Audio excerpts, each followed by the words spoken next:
नमस्कार, मैं स्वागत करती हूं आपका खबर इंडिया न्यूज में।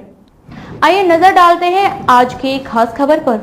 कहीं उद्धव ठाकरे और कांग्रेस में तकरार, कुछ पर अड़े शरद पवार। एमवीए में 8 सीटों पर फंसा पेच। लोकसभा चुनाव में कुछ महीने का ही समय बाकी है और अब तक एमवीए यानी महाविकास अघाड़ी में सीट शेयरिंग पर बात नहीं बन सकी है। कहा जा रहा है कि महाराष्ट्र की 48 में से सिर्फ 8 सीटों पर पेच फंस रहा है। हालांकि अब तक एमवीए के किसी भी दल की तरफ से इन सीटों को लेकर आधिकारिक तौर पर कुछ नहीं कहा गया है।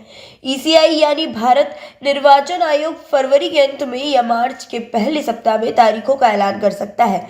इंडियन एक्सप्रेस की रिपोर्ट में सूत्रों के हवाले से बताया गया है कि 8 सीटों में अकोला, भंडारा, गोंदिया, हिंगोली, कोल्हापुर, मुंबई दक्षिण, मध्य मुंबई, उत्तर पश्चिम, नासिक, पुणे और वर्धा का नाम शामिल है। एमवीए में हाल ही में प्रकाश अंबेडकर की वांछित बहुजन अघाड़ी वीबीए की एंट्री हुई है। इसमें शामिल प्रमुख दल शिवसेना, यूबीटी, राष्ट्रवादी कांग्रेस पार्टी, शरद चंद्र पवार और कांग्रेस है। क्यों इन सीटों पर अटकी बात? साल 2019 के लोकसभा चुनाव में यहां अविभाजित शिवसेना के हेमंत गोडसे ने एनसीपी के समीर भुजबल को हरा दिया था। अब गोडसे मुख्यमंत्री एकनाथ शिंदे की अगुवाई वाली शिवसेना और भुजबल डिप्टी सीएम अजित पवार की एनसीपी में है। कोल्हापुर खास बात है कि सीट अपने अपने मजबूत केडर के चलते तीनों दल दावा पेश कर रहे हैं। यहां बीते चुनाव में अविभाजित शिवसेना के संजय मांडलिक ने एनसीपी के धनंजय महाडिक को हराया था।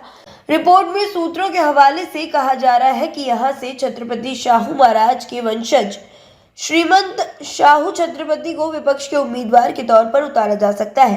हालांकि सूत्रों का कहना है कि वह किस चिन्ह के साथ मैदान पर उतरेंगे, फिलहाल ये तय नहीं किया जा सका है। मुंबई दक्षिण मध्य का कहा जा रहा है कि दादर को कवर करने के चलते ये सीट शिवसेना यूबीटी के लिए साख का विषय बन गई है।